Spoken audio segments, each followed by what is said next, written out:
გამარჯობა. მე ნინოს მიღონებული ხმა ვარ. YouTube-ის თბილი წერტილი, სადაც თითქოს ფილმებზე ვსაუბრობთ. მაგრამ სინამდვილეში ადამიანებს ვიტყუებთ, რომ საკუთარი არსებობა გავამართლოთ.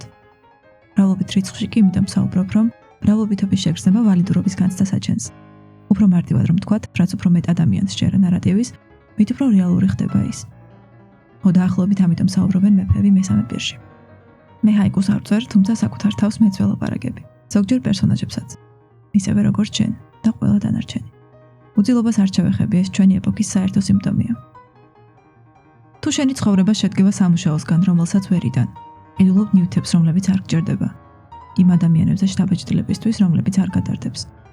მაშინ ეს ვიდეო შენთვის არის. ან თუ გგონია, რომ თავისუფალი ხარ, მაგრამ შენი გონება და ფიქრები იპოთეკით არის დაბმული. შენი ღმერთი პლასტიკური ბარათია, სამოთხე კი შავი პარასკევი. მაშინაც უყურე. რადგან არაფერს კარგავ. იმიტომ რომ უკვე დაკარგე ყველაფერი, ნელ-ნელა, რბილად, ისე რომ ვერ შეამჩნიე. Gentlemen, welcome to Fight Club. მოგესალმებით მებრძოლთა კლუბში, სადაც არაფერი უნდა გქონდეს, რომ იგრძნო თავისუფლება. დღეს ჩვენ ამ კლუბის პირველ 2 წესს დავარღვევთ. ეკრანი ციმციმებს, ღმერთი სახე პიქსელებშია, შენ სკროლავ რწმენით. რეჟისორ დევიდ ფინჩერის ფილმი მებრძოლთა კლუბი ეკრანებზე 1000 წლების ბოლოს გამოვიდა. და შესაძლოა ის მე-20 საუკუნის ერთგვარი შეჯამებაც იყოს, რომელიც იკვლევს თანამედროვე ადამიანის შინაგან კრიზისს, კონფორმიზმს და იდენტობის დაკარგვას სამოხმარებლო საზოგადოებაში. ფილმში მთავარ როლს ასრულებენ ედვარდ ნორტონი, ბრედ პიტი და ჰელენა ბონემ კარტერი. გეტყოდით, რომ ფილმი შეიცავს სპოილერებს, თუმცა მთავარი სპოილერის შესახებ დარწმუნებული ვარ ისედაც იცით. ფილმი არის უკრაინული წარმოშობის ამერიკელი ნოველისტის და ჩემი აზრით კარგი სტენდაფერის ჩაკ პალანიკის ნოველის ეკრანიზაცია, რომელიც თავიდანვე გახდა ერთ-ერთი ყველაზე ინტენსიური და წინააღმდეგობრივი ნამუშევარი კინოს ისტორიაში. იმდენად პროვოკაციული, რომ სხვადასხვა ვერსიებში რიგი სცენები ამოჭრილია. მაგალითად, ისეთ ტრადიციულ კულტურებში, როგორიცაა იაპონია და ჩინეთი, ფილმი მკაცრი ცენზურით გამოვიდა. სცენაში, სადაც ბოსი იპოვის კლუბის წესდებას, მთხრობელი პასუხობს, რომ ვინც ეს დაწერა ძალიან საშიში ადამიანია და მან შესაძლოა იარაღით იაროს შენობაში და ყველა დახოცოს. სატესტო ჩვენებაზე ამ სცენამ სიცილი გამოიწვია, თუმცა იმავე წელს 1999 წლის 20 აპრილს კოლორადოს შტატის სკოლაში მომხდარი მასობრივის როლის შემდეგ რეჟისორს თხოვეს ამ სცენის ამოჭრა. თუმცა ფინჩერმა ის სიუჟეტის გამო მაინც დატოვა. ამ ფილმმა გარკვეულწილად ასაზრდავა მომავალი თაობების, განსაკუთრებით კი თინეიჯერი ბიჭების ყოველდღიური ფილოსოფია და ქცევითი ნორმები. 2000-იანების პირველ ათწლეულში ტაილერის და მარლას ვიზუალები მოდის ტრენდადაც კი გადაიქცა. საერთოდ ირონიულია, რომ ფილმი გახდა იმის სიმბოლო, რასაც აკრიტიკებს. იდეალების, ლიდერების და ბრენდების. თუმცა ეს ადრეც მომხდარა და კიდევ ბევრჯერ მოხდება. მებრძოლთა კლუბი იქცა კულტურულ ფენომენად. თაობა ექცის ცინიზმის და იდეოლოგიური სიცარიალის სიმბოლოდ და გახდა მილენიალების ერთგვარი ამბოხის მანიფესტი. მათი ოჯახების, ბაბუა-ბუმერების და მშობელი იქსების ილუზიებისგან გათავისუფლების კულტურული კოდი. მსოფლიოს მასშტაბით რამდენიმე რეალური კლუბიც კი შეიქმნა ამ იდეოლოგიით. ვეცდები მხოლოდ ძირითად საკვანძო თემებზე ვისაუბრო, თუმცა ამ სცენარის წერა ალბათ ყველაზე სასიამოვნო იყო და თითოეულ თემას ცალკე ვიდეოს მივუძღვნიდი. ხომ გითხარით, აქ ფილმები მხოლოდ კამუფლაჟია. რაც შეეხება შენიღბას, საბრძოლო განწყობას და პენისების დატოლებას, წიგნიც და ფილმიც ამას თითქოს მთავარ სიუჟეტურ ხაზად წარმოგვიდგენს. ოფლიანი მამაკაცების ბრძოლა და ხულიგანი ბავშვებივით თავდასხმის მოწყობა ელიტის წინააღმდეგ. თუმცა ის ამაზე ბევრად უფრო დიდია. დიდი როგორც მოქმედება ხდება ამერიკის ერთ-ერთ ქალაქში, რომლის ამოცნობაც ალბათ შესაძლებელია თუ კარგად დავაკვირდებით დეტალებს. თუმცა ატმოსფერო ქმნის ისეთ განცდას, რომ ეს შეიძლება ხდებოდეს ნებისმიერ ქალაქში, ყველგან და ამავდროულად არსად. ისევე როგორც მადრიდსა.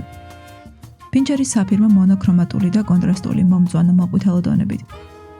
ეს ქმნის სიცარიელის და დაძაბულობის განცდას, თითქოს მოწამულ, ავადმყოფურ იერს. Very true.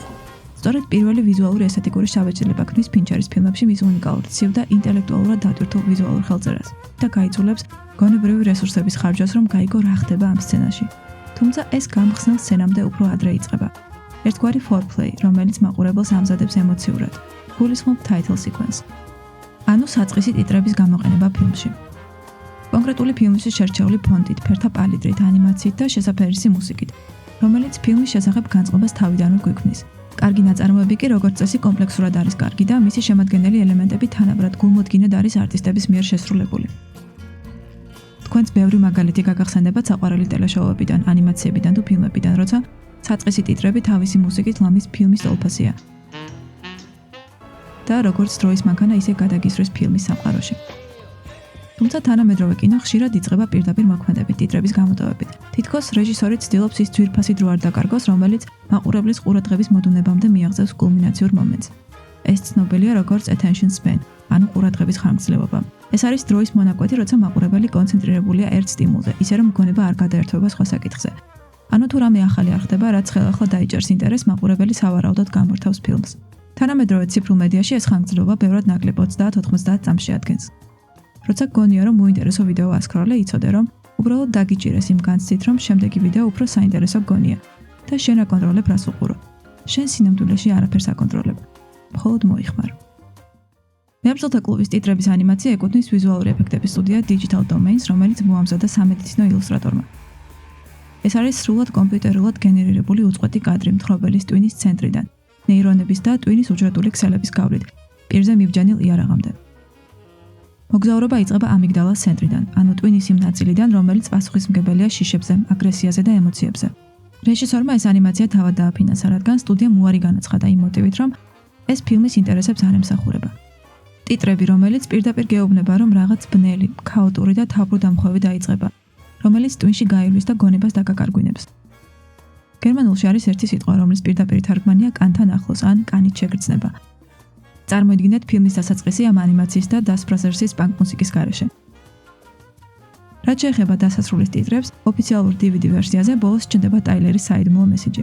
რა თქმა უნდა, წამიერად. ის დასცინის ოფიციალურ წესებს, სამართლებრივ ტექსტებს და სამოხმარებლო კულტურას. ყველა წამი, როდესაც ამას კითხულობ, არის შენი ცხოვრების წამი. Fight, flight or freeze. ანუ ბრძოლა, გაქცევა და გაყინვა. ეს არის ტერმინი, რომელიც აღწერს ადამიანის ან ცხოველის ინსტინქტურ რეაქციას საფრთხეზე.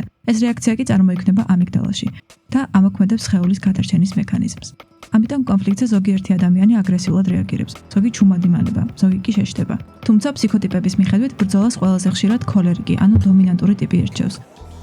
იდეა ფსიქოტიპების შესახებ ჰიპოკრატეს დროიდან მოდის და ეს მიდგომა დაკავშირებულია სხეულის სითხეებთან, რომელიც თითქოს განსაზღვრავენ ადამიანის ფსიქოტიპს. Now water can flow or it can crash. Be water, my friend. Like that, you see? Oh, I see. I get the idea.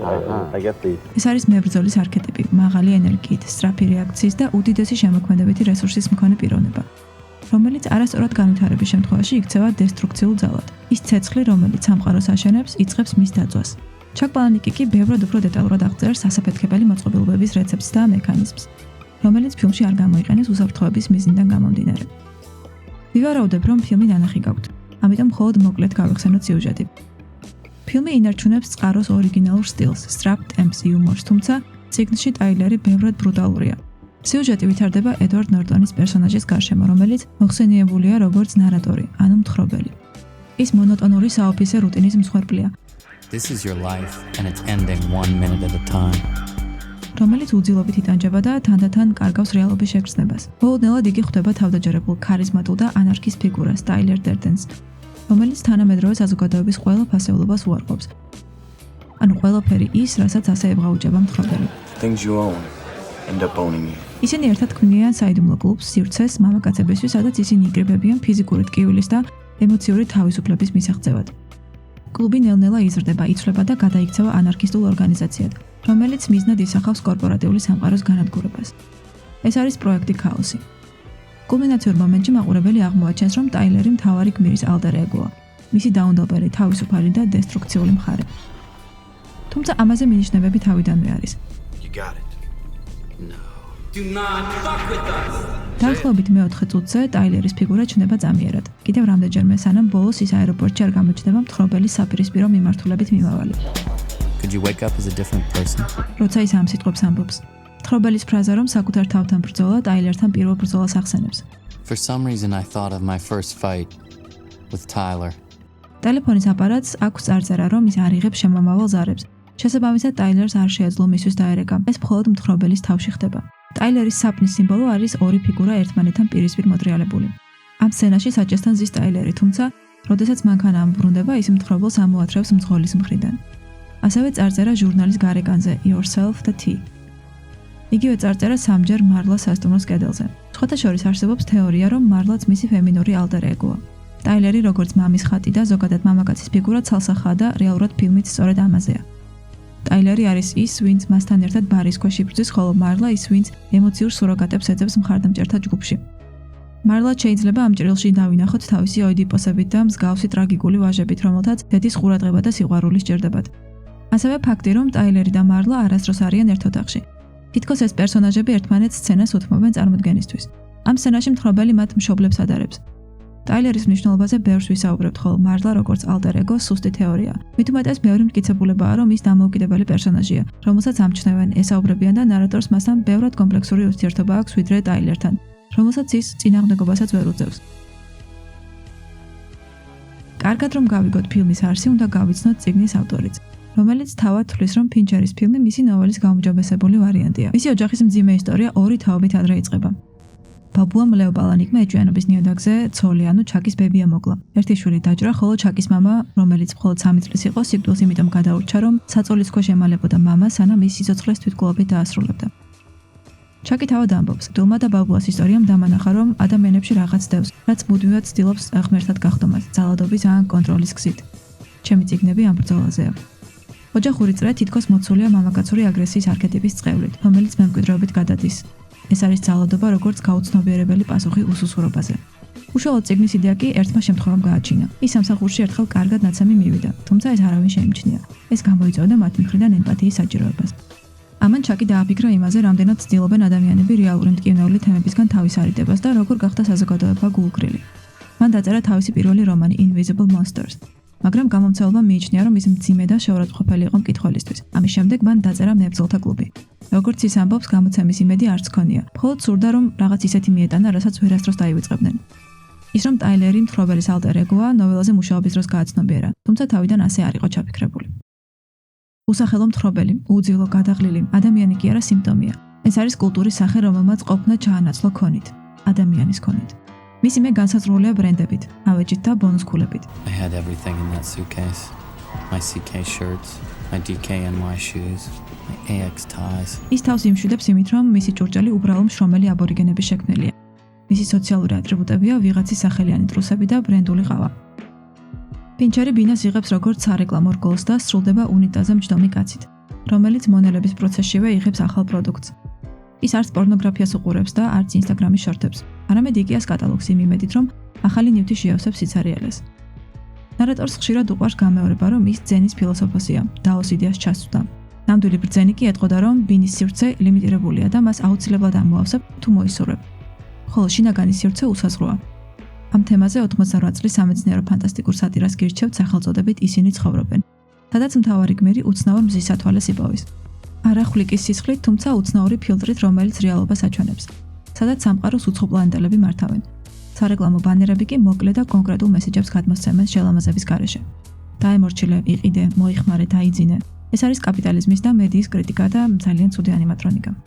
მთხრობელს სახელი არ აქვს, თუმცა მას ხშირად მოიხსენიებენ როგორც ჯეკს.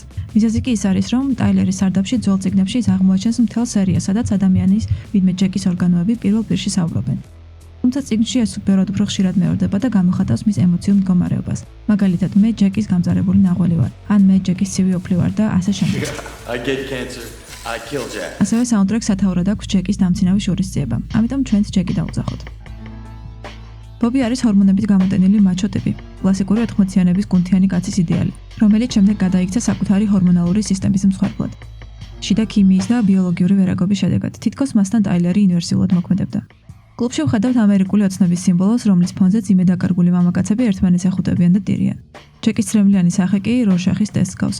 ეს ისეთი ფსიქოლოგიური ინსტრუმენტია, რომელიც აჩვენებს არა იმას, რასაც ადამიანი ხედავს, არამედ იმას, რასაც გრძნობს. ეს კლუბი გაჟღენთილია ესტროგენებით, ცველი ემოციებით და ფემინური ფლუიდებით. ყოველ შემთხვევაში ცდილობს ასე აღვიქვათ განსხვავება გენდერ შორის. ქალებს ხომ მხოლოდ ტირილი შეუძლიათ. ქალები ჩანსაღ ემოციურ მხარდაჭერას ისევე საჭიროებენ, როგორც მამაკაცები და არანაკლებ სასტიკები შეიძლება იყვნენ.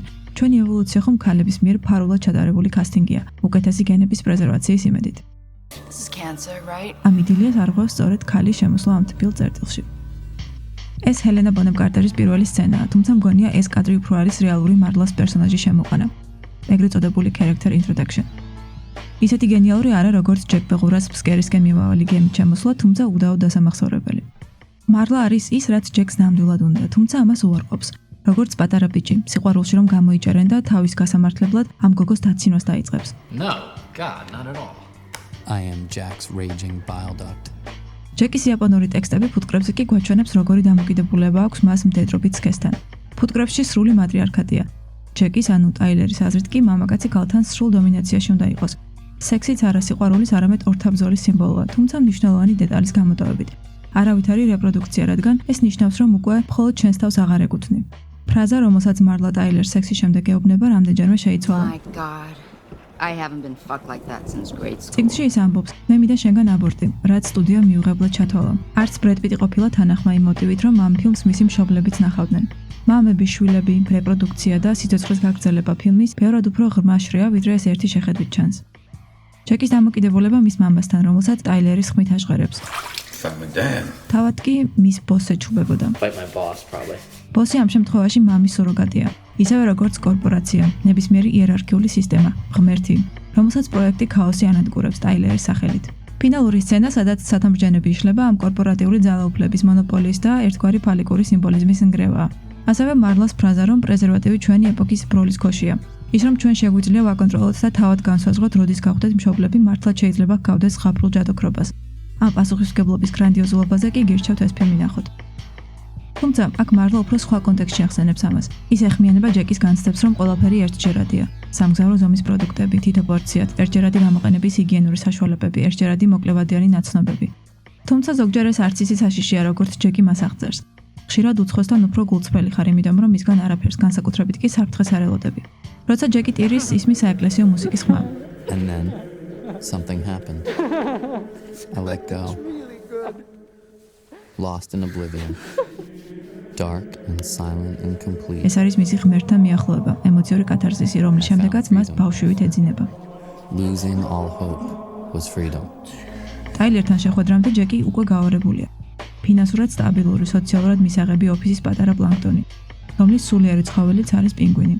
პატარა, შავ-თეთრი ფრაქში გამოწყობილი არსება. თუნდაც ის საიმპერატორო ჯიშის იყოს, მაინც პინგვინი, რომელიც მას ეუბნება, გასრიალდი. მისი სამუშაო კაპიტალისტური სისტემის სიმახინჯეების განსახიერება. ჯეკი მუშაობს ავტომწარმოებელი კომპანიის იურის ანალიტიკოსად, რომელიც აფასებს, ღირს თუ არა სიცოცხლე კომპანიის დანახარჯად.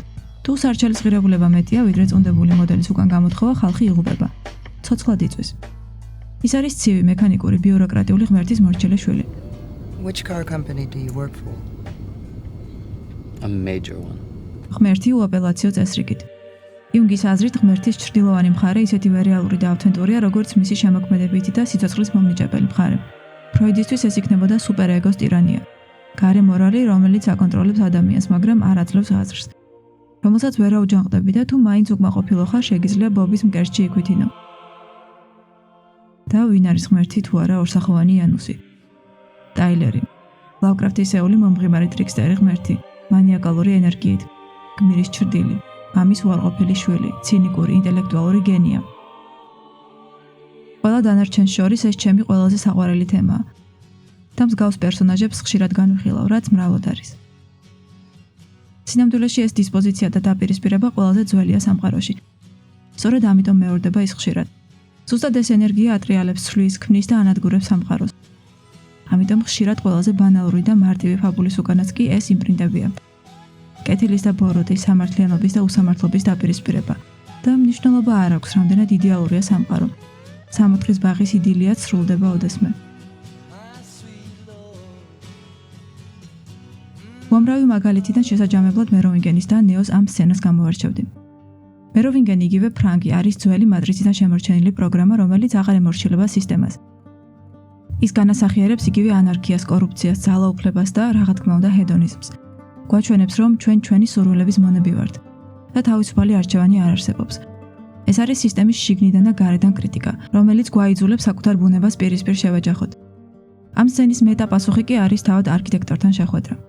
შეხვედრა მამასთან, რომელმაც იცის ყველაფერი, მათ შორის მეროვინგენის არსებობაც და მაინც აკეთებს ამ დაშვებას. თითქოს ღმერთიც და ეშმაკიც დაგცინიან, რომ ადამიანი ხარ. კარგით, ჩვენს ფილმს დავუბრუნდეთ. თუ მეროვინგენის სისტემის შიგნით დაბადებული დემონია, ტაილერი ამ სისტემას გარედან ებრძვის, მაგრამ ბუნების კანონებს ვერსად გაექცევი. როცა საკმარისად ბევრ ადამიანს ჯერა იდეის, ის რეალურ ფორმებს იღებს. მებრძოლთა კლუბიც ისეთივე ორგანიზებულ სისტემად გადაიქცევა, როგორცაც ის აკრიტიკებს. მისი წევრები უაპელაციოდ იღებენ კლუბის წესდებას, ასრულებენ ტაილერის ბრძანებებს, ემორჩილებიან ავტორიტეტებს და ერთგვარ იერარქიულ სისტემას აყალიბებენ. ტაილერი როგორც მამა, რომელიც მათ არასოდეს ყოლიათ, ღმერთის ალტერნატივა, რომელსაც ისინი ეძებდნენ.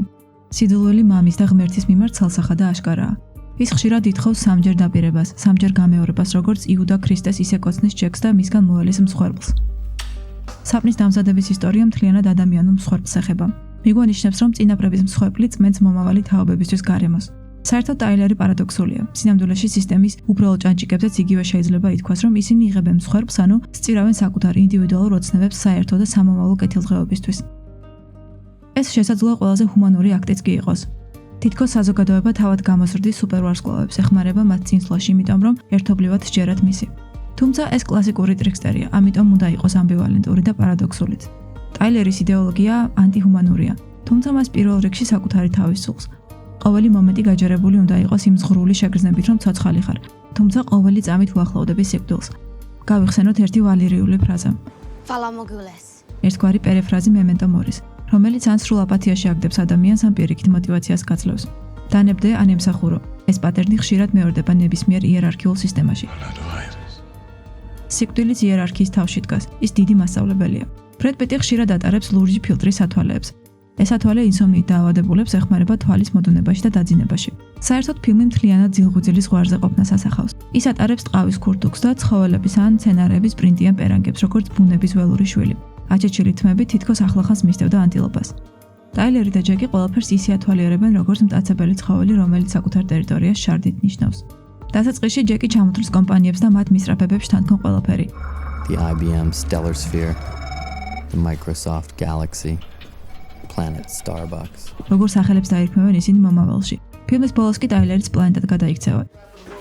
Planet Tyler. ისეთივე ბრენდად, როგორიც მხოლოდ ერთეულებს შეუძლიათ რომ გახდნენ. პოსტ-პროდაქშენიც ორიენტირებული იყო იმ ფაქტზე, რომ ბრედ პიტი თამაშობს როლს. ასევე ხაზგასმული იყო სისხლიანი ბრძოლის სცენები. ფილმის პოპულარიზებისთვის კი რეკლამები გაუშვეს UFC-ს და სხვა სპორტული შეჯიბრებების ბანერებზე. რაც შეეხება მარლა სინგერს, როლის შესრულებისას ის ხელმძღვანელობდა ჯუდი გარლანდის გვიანდელი სახით. ეს ძალიან სიმბოლურია, რადგან ჯუდი იყო ჰოლივუდის ოქროს გოგონა, რომელიც ბავშვობიდან იდგა სცენაზე. ამერიკული ოცნების სიმბოლო, რომელიც ჰოლივუდმა და პირველ რიგში მისმა ამბიციურმა ოჯახმა გაანადგურა და ბოლოს ანაგვეზე მოისროლა. ჯუდის ცხოვრების შესახებ გადაღებულია ძალიან ემოციური ავტობიოგრაფიული ფილმი. ამ ჟურნალის გარეკანზე კი ჩანს მსახიობი დრიუ ბერიმორი, კიდევ ერთი ოქროს გოგონა ჰოლივუდში, მსგავსი ტრამვული გამოცდილებებით. ხშირად ოჯახის სამწუხაროდ მხოლოდ თბილი საწოლი და გემრიელი საკვები არ არის. Most of the week we were Ozzy and Harriet. ოზი და ჰარიეტი არიან 50-იანების ამერიკული სიტკომის გმირები. ეს შოუ წარმოაჩენდა იდეალიზირებული ამერიკული ოჯახის სახეს. საშიში იდეები ჰაერში არ ჩნდება. ისინი წარმოიქმნება იმ დაძაბულობით, როდესაც თაობები ვერ ახერხებენ იმ დაპირების შესრულებას, რომლებიც მათმა წინამორბედება შექმნეს. ამერიკული ისტორია კი ყოველთვის იყო დიდი დაპირებების და შიშების თანხვედრა. ქვეყანა, რომელიც შეიქმნა თავისუფლების იდეაზე და სწორედ ეს თავისუფლება გახდა საშიში ინსტრუმენტი. ბუმერები გაიზარდნენ მეორე მსოფლიო ომის შემდეგ, როცა ამერიკა გახდა გლობალური ლიდერი. ტექნოლოგია ვითარდებოდა. არსებობდა დემიურგული შეგრძნება, რომ ყველაფერი შეგიძლია. ეს კი აღმოჩნდა ზედმეტად იდეალური, სტერილური და ზედმეტად ოპტიმისტური. Everything was handed to them. And they took it all. Sex, drugs, and rock and roll. And they stayed loaded for 20 years and had a free ride. But now they're staring down the barrel of middle-age burnout. And they don't like it. ბუმერების შვილებმა თაობა იქსებმა გააცნობიერეს, რომ მუშაობა არის ახალი მონობა. ეს სისტემა შესაძლოა მთლიანად ყუილია. ადამიანები შრომობენ საერთო გასაშვალებული სიკეთისთვის. ოცნება კი ემსახურება იმას, რომ იმედი გქონდეს და ზაზუნას ვარვლიდან არ ჩამოხდე. ამ ოცნების პარალელურად ვითარდებოდა ულტრარადიკალისტური მოძრაობები. თავისუფლება ნიშნავს კონკურენციას, კონკურენცია გადარჩენისთვის ბრძოლას. ეს არის სოციალური დარვინიზმი და ველური კაპიტალიზმი. როდესაც სახელმწიფო მიზანმიმართულად ლოიალურია ასეთი გარემოს მიმართ, ჩნდება განცდა, რომ თითოეული ადამიანი თავად აგებს პასუხს თავის ბედზე. თუ ვერ გახდები წარმატებული, ამ სამყაროში შენი ადგილი აღარ იქნება. ამ მიდგომამ გავლენა იქონია ინდუსტრიული მაგნატების აზროვნებაზეც. რასისტულ თეორიებზე და წარმოშვა მთელი რიგი იდეოლოგიები და საშიში დაჯგუფებები. ამ მარეგულირებელ სისტემაში კი იბადებიან ტაილერის მსგავსი პერსონაჟები. ისინი უპირისპირდებიან პატრიოტიზმის სახელით შეფუთულ კოლექტიურ ჰეროიზმს და თავგანწირვას. ადამიანები თავად იბრძვიან საკუთარი ჯანმრთელობის და ოჯახის კეთილდღეობის მოსაპოვებლად. No. I am the one who knocks. სინამდვილეში კი მრასურთ მამაკაცებს. სხვისი ნანადირეების მაღაზიაში ყიდვა თუ ბერძენი ათლეტის ტანზე ყოფნა, რომ შემდეგ ტრუსების რეკლამაში გადაგიღონ. გონი მარტო ის აინტერესებთ, რომ გაიგონ რასურთ ქალებს. ან იქნება ის, რომ რამდენიმე წამი თავი ნამდვილ მებრძოლად იგრძნონ. But Ricky was a god for 10 minutes when he trounced the Major D. ამ სცენაში პიტმა და ნორტონმა მოითხოვეს, რომ ერთ-ერთი მანქანა ყოფილიყო Volkswagen Beetle. ეს არის ნაცისტურ გერმანიაში შექმნილი მანქანა, რომელიც 60-70-იან წლებში გადაიქცა თაობა X-ის სიმბოლოდ. ანტიკაპიტალისტური, ანტიკორპორატიული მანქანა, რომელსაც არ ჰქონდა პრეტენზია სერიოზულობაზე, მაგრამ იყო ფუნქციური, ჭანჭიკის სისტემაში, როგორც თაობა X-ი. სახელით შესაფერისი ჰქონდა, ხალხის მანქანა. მის მფლობელს არ მატებდა სტატუსს, არც ინდივიდუალობას, განსხვავებით ბუმერების მანქანებისგან, დახვეწილი კადილაკის და მუსტანგისგან. სიმართლე გითხრათ, ვერ გადავამოწმე ეს, თუმცა მაინც გეტყვით. IMDb ტრივიას მიხედვით, ყინულის გამოქვაბულის და პინგვინის სცენა ფინჩერს დააგონა 40-იანი წლების ფილმმა, უოლტერ მიტის საიდუმლო ცხოვრება, რომელიც ასევე წიგნის ადაპტაციაა. ფილმი იდეურად მართლაც მიესადაგება ჯეკის პერსონაჟს. უოლტერ მიტი მორცხვი, რუტინაში ჩავარდნილი მამაკაცია, რომელიც მუდმივად გარბის რეალობიდან ფანტაზიებში, სადაც ის ხდება გმირი, მამაცი პილოტი, შეუდარებელი დეტექტივი და ასე შემდეგ. თუმცა რეალურ ცხოვრებაში ის მოქმედებაზე ვერასოდეს გადადის. არსებობს ამ ფილმის 2013 წლის ვერსია. ვიზუალურად ულამაზესი ფილმი, სადაც ბენ სტილერის პერსონაჟი მართლაც რისკავს და მიდის რეალურ მოგზაურობაში. ის ხდება ადამიანი, რომელიც რეალურად მოქმედებს. სიმბოლური ასევე ჟურნალის სახელი, რომელშიც ის მუშაობს. მებრძოლთა კლუბში პერსონაჟები რეალურად ამას განიცდიან. ეს არ არის მხოლოდ სამომხმარებლო საზოგადოების კრიტიკა, ან კორპორაციების მიმართ ზიზღი და კლასობრივი უთანასწორობა. თავი პრობლემა აქ მიზნის არ ქონდა. And I am burdened with glorious purpose. We're the middle children of history, man. No purpose or place. We have no great war, no great depression. Our great war is a spiritual war. Our great depression is our lives. ცხოვრების უაზრობის განცდა. ამას ემსახურება ამბოხიც, რეპროდუქციის წინააღმდეგ, ტაილერის ფილოსოფია, რომ მასტურბაცია არის საკუთარი თავის გაუმჯობესება. Self-improvement is masturbation. Not self-destruction. ეს არის იმ ადამიანის სიტყვები, რომელიც ხედავს რამდენად სპონტანური და უსამართლოა ცხოვრება იმისთვის, რომ რამე დაგეგმო, რომ ის გაგრძელებაზე იზრუნო. სიყვარული გაუზიარო სხვას, როცა ენერგია თვით გადარჩენისთვის ძლივს ყოფნის. ის რომ მოგვატყუეს და ალბათ ვარსკვლავურ მტრად ნამდვილად დავრჩებით. თუმცა ვერასოდეს გავხდებით ვარსკვლავები, ვერც ცნობილი როკსტარები. All been raised on television to believe that one day we'd all be millionaires and movie gods and rock stars, but we won't. We're slowly learning that fact. And we're very, very pissed off. ირონიულია, რომ ამ სცენაში ჩანს როკ მუსიკოსი მიტლოუფი და ჯარედ ლეტო და ამ სიტყვებს ამბობს ბრედ პიტი. ო, ცხოვრება ასეთი ცინიკურია. ეს შენც იცი, რადგან ტაილერმა იცის. რადგან შენგან სინამდვილეში ამაზე მეც არავინ მოელის. ყველა მოლოდინი ილუზორულია. მხოლოდ იმიტომ, რომ თამაში დარჩა. გარდა იმ შემთხვევისა, როცა მშობლები მხარს გიჭერენ და თუ ეს ასე არ ხდება, მაშინ ტაილერის მსგავსი დემონები შეგჭამენ. შენ ცხოვრებას მხოლოდ იმიტომ აქვს აზრი, რომ ის საშუალო არითმეტიკულს უფრო ზუსტ გახდეს. რაც უფრო მეტი NPC გაწესდავს ცხოვრების ვარიანტებს, მით უფრო მეტი ინფორმაცია დაგროვდება სტატისტიკურად უსაფრთხო ცხოვრებისთვის. მხოლოდ ეს გვატარდებს უსაფრთხო ცხოვრება. ეს არის Space Monkey, კოსმოსში გაგზავნილი ცხოველები, რომლებიც ჩვენს მაგივრად ტესტავენ ატმოსფეროს და ღია კოსმოსს. ცდები ცხოველებზე, ფარმაცევტული თუ კოსმეტიკური პროდუქციის უსაფრთხოების შესამოწმებლად. Like a monkey ready to be shot into space. Space monkey. Ready to sacrifice himself for the greater good. წარმოება მოიხმარს რესურსებს, რათა აწარმოოს პროდუქტი, რომელსაც ადამიანი მოიხმარს. რომ მან აწარმოოს პროდუქტი, რომელიც ამ პროცესს უფრო სწრაფს და მასშტაბურს გახდეს. მაგრამ არის დიდი მაგრამ. ჩვენი სახეობა მხოლოდ იმიტომ გადარჩა, რომ ჩვენ შეგვიძლია ერთად მოქმედება, კოოპერაცია, იდეების, ოცნებების გაზიარება და მიზნისკენ ერთად სვლა. ეს ლოგიკურია ეწინააღმდეგება ინდივიდების იდეას და მოქმედებს როგორც გასაშუალებული ენერგოეფექტური მანქანა. Efficiency is priority number 1, people. Because waste is a thief. I showed this already, my man here. You liked it, didn't you? რაც ეგოს ძალიან არ მოსწონს. ხო, ესეც ჩვენი უნიკალური უნარია, დავიჯეროთ არარსებული და ვაქციოთ ის იარაღად. თუმცა არც ასე მზაკვრულად არის ყველაფერი, როცა ის დაბალანსებულია. როგორც პინგვინები უმკლავდებიან პოლარულ ყინვებს, ადამიანებიც გადარჩენის შანსს ზრდიან ერთობლივი და სისტემური მოქმედებით. როგორც ვახსენეთ, ჯეკი ხშირად მოიხმობს ძენის ფილოსოფიას. ეს ფილმი იმდენად არის დაკავშირებული მებრძოლთა კლუბთან, რომ თითქოს მისი შებრუნებული ვარიანტია. აქ ყველა ფრაზა, სახელები, წარწერები აბრებზე ფილოსოფიური და შთამაგონებელია.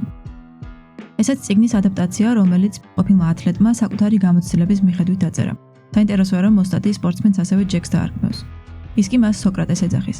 სოკრატე ითვლება ფილოსოფიის მამად. ჩვენ ვსაუბრობთ სიმბოლურ ინიციაციაზე, რომელიც კაცმა კაცს უნდა გადასცეს. ტაილერის სიტყვებით ამას მოწმობს. 30-year-old boy. We're a generation of men raised by women. I'm wondering if another woman is really the answer we need. მამამ ვაშს უნდა ასწავლოს, რომ შიში პირველი მასწავლებელია. თუ მას არ შეხედავ, მთელი ცხოვრება მისგან გაიქცევი. როგორც ჯეკის მამა გარბოდა ერთი ოჯახიდან მეორეში. თუ გინდა რომ დიდ ძალას ფლობდე, მისი ტარების პასუხისმგებლობაც უნდა გაიზიარო. You start fights at school? I didn't start that fight. I told you that. Well, you sure as hell finished. Remember, with great power comes great responsibility. გაცნობიერო, რომ ყველაფერს თავისი შედეგი აქვს. მათ შორის ბარის უკან დაწყებულ ჩხუბსაც. ბრძოლა მხოლოდ ბრძოლისთვის კონტრპროდუქტიულია. ის რომ დისციპლინა და სტაბილურობა არის სიმყარის გარანტია და არა მურჭებზე შემხმარი გამაგრებული სისხლი. ჯეკისთვის მამას უნდა ესწავლებინა, რომ კაცმა, ქალმაც უნდა ეცადო შექმნა ის, რაც შენზე დიდია, ნაცვლად იმისა, რომ გაანადგურო და ნულზე დაიყვანო ყველაფერი. The beginning. Ground zero. ეს არის ტრიქსტერის კლასიკური ვარიანტი. დაუგდო მნიშვნელობა ყველაფერს, რაც შენზე დიდია, რომ საკუთარი გრანდიოზულობით დადგმებ. ტრიქსტერი შეშლილი გენიოსია, უამრავი უსარგებლო ინფორმაციით. ის ამზადებს ასაფეთქებლებს, მანიპულირებს ხალხით, დასცინის სუსტებს. ეს არის ინტელექტუალების ტვინის სიმსივნე. ტაილერი ჭკვიანი, მაგრამ უუნარო ადამიანების სიმპტომია. It's very clever. ის საპნის ბუშტია, რომელიც სინათლის ყველა სპექტრს აირეკლავს. How's that working out for you? What? Being clever? გონებიდან ნაგავს ჩამორეცხავს, თუმცა საპასუხოდ არაფერს ქმნის. Keep it up then. ამის საპირისპიროდ ჯანსაღი მამაკაცური მოდელი ბიჭისთვის თითქმის ყოველთვის ითხოვს მორჩილებას და სამსახურს. This is a service station. We offer service. There's no higher purpose. And pumping gas? Service does. სანამ მეომარი გახდება მეომარი, ის უნდა ემსახუროს. ეს პატერნი ხშირად მეორდება: ღმერთი, მამა, ოსტატი თუ უბრალოდ ზემდგომი ავტორიტეტი. ასევე მთლიანი სისტემა. აიძულებს გმირს დაკავდეს ისეთი საქმიანობით, რაც სხვას უქმნის კომფორტს, ემსახურება სხვის მიზნებს ან საერთო მიზნებს. იქნება ეს დაალაგება, მზარეულობა თუ სხვა. აი ეს არის ნამდვილი ძენი და არა გენიტალიების ჩაწებება საბავშვო ფილმებში. ჯეკ. ტრიქსტერი თავად არის კაცობრიობის დიდი დამლაგებელი, რომელსაც ნაგავი გააქვს. ეს გადარჩენის ინსტინქტია, რომელიც პიროვნებას ეხმარება, რომ კრიზისიდან ამოვიდეს. რომ ის არ ჩაყლაპოს მამამისის ხატმა. და აქ სულ ერთია მისი არსებობა წალიკავს გმირს თუ მისი არ ყოფნა. ბავშვი შეიძლება გარდაცვლილი მამის ხატმაც გაზარდოს და მისმა არსებობამ სრულიად დაანგრიოს. პატარა ბიჭისთვის ორივე დიდი სამუშაოა, რომელსაც მარტო ვერ გაუმკლავდება. ამიტომ მოიხმობს ფსიქიკა ასეთ არქეტიპებს. სათამაშო ოთახები ან კრიმინალური ბანდები და ქუჩა, თითოეული შესაბამისი განვითარებით და შედეგით. სანამ ახალი იდენტობა გამართულად მუშაობს, სამყაროში კი მუდმივი არაფერია. არ ვიცი ვიდეო როგორ დავასრულო. მაწუხებს ის განცდა, როცა თითქოს ყველაფერზე საუბრობ და მაინც ვერაფერს ამბობ. გაქვს იდეები, რასაც დაამატებდი, მაგრამ ხვდები, რომ ესეც არაფერს შეცვლიდა, ქრონომეტრაჟის გარდა. არ იცი მართლა სად არის შენი გონება, სადღაც უკიდურესობებს შორის თუ კანკარას უმაღლეს წერტილზე და დაცემისთვის ემზადება. და თუ რამეს იმედით უყურებ ან უსმენ, რომ ახალი გაიგო და რამეზე პასუხი მიიღო, 10-დან 9 შემთხვევაში დროს კარგავ. ყველაფერი ასლის ასლია. ანატომიურად ისეთივე ტვინის პროდუქტი, როგორიც შენს თავის ქალაშია. მე გთავაზობთ ამ ვიდეოსაც ასე შეხედო. სინამდვილეში არასდროს არაფერი ხდება. ყველაფერი შენს გონებაშია.